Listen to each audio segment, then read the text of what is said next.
할렐루야, 살아계신 하나님, 존귀하신 하나님을 찬양합니다. 벌써 11월이 되었습니다. 11월은 추수감사절이 있는 달이기도 하죠. 이번 한 달을 보내면서 하나님 앞에 더욱더 많은 감사의 제목을 올려드리는 복된 한 달이 되기를 예수님의 이름으로 축복합니다. 오늘 주신 하나님의 말씀은 데살로니가전서 2장 1절 말씀부터 9절 말씀입니다. 오늘 말씀의 제목은 성도를 세우는 사랑과 헌신입니다.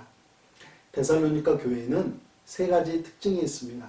첫째는 갓난아이와 같은 교회였습니다.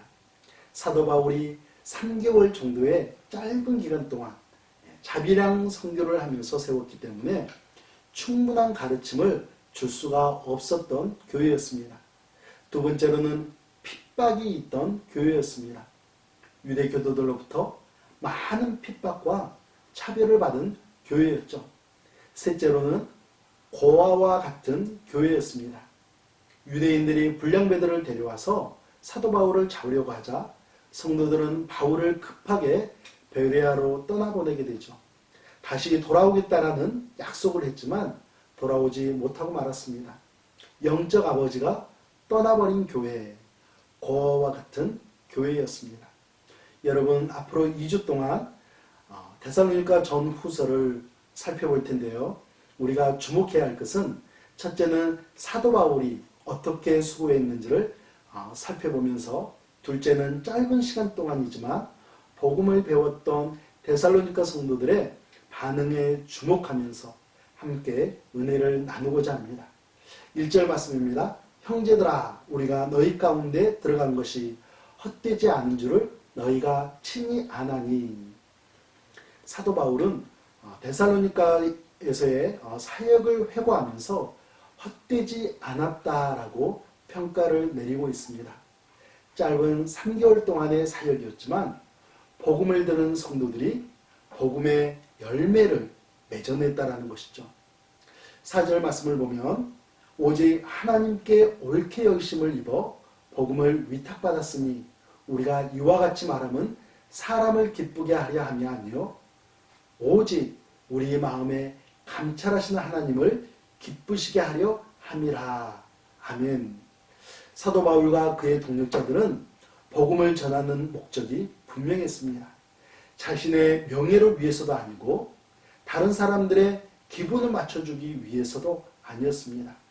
오직 복음 사역을 맡겨주신 살아계신 하나님을 기쁘시게 해드리기 위해서 사역을 했던 것이죠. 그 사역의 모습이 7절 말씀에 나옵니다. 7절 말씀입니다. 우리는 그리스도의 사도로서 마땅히 권위를 주장할 수 있으나 도리어 너희 가운데서 유순한 자가 되어 유모가 자기 자녀를 기름과 같이 하였으니.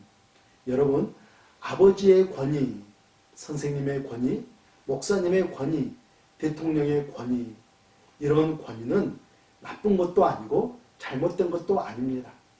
권위는 있어야 하죠. 문제는 권위주의입니다. 일반적인 사실이나 상대의 의견은 무시한 채 자신의 권위만 내세우는 것이 잘못된 것이죠. 사도 바울은 어떤 자세를 취하고 있습니까? 유순한 자가 되어 유모처럼 사역했다라고 가르쳐 줍니다. 갓난아이와 같은 데살로니가 교회였기 때문에 애정을 가지고 조심스럽게 그들을 보살폈던 것이죠. 사랑하는 성도 여러분, 데살로니가 교회는 사도 바울로부터 복음을 들을 수 있었던 기간이 3개월밖에 안 되었습니다.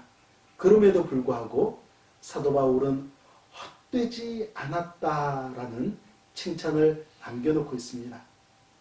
우리들은 예수 그리스도의 복음을 듣고 신앙생활을 시작한 지 얼마나 오래되었습니까?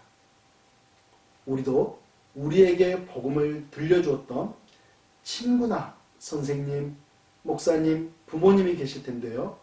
그분들로부터 헛되지 않았다라는 칭찬을 받을 수 있도록 오늘도 열심히 믿음의 길을 걸어가시는 여러분과 제가 되기를 예수님의 이름으로 축복합니다.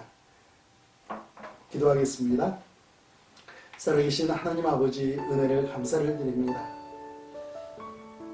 이 세상에 많은 일들이 있고 우리가 믿음의 길을 걸어가지 못하도록 발목을 잡는 일들이 얼마나 많이 있습니까? 그럼에도 불구하고 저희들에게 예수 그리스도의 은혜를 허락하여 주셨사오니 십자가에 달리신 주님을 바라보며 주님의 사랑을 생각하며 저희들 오늘 하루도 더욱더 힘있게 믿음의 길을 걸어갈 수 있도록 인도하여 주시옵소서. 예수님의 이름으로 기도합니다.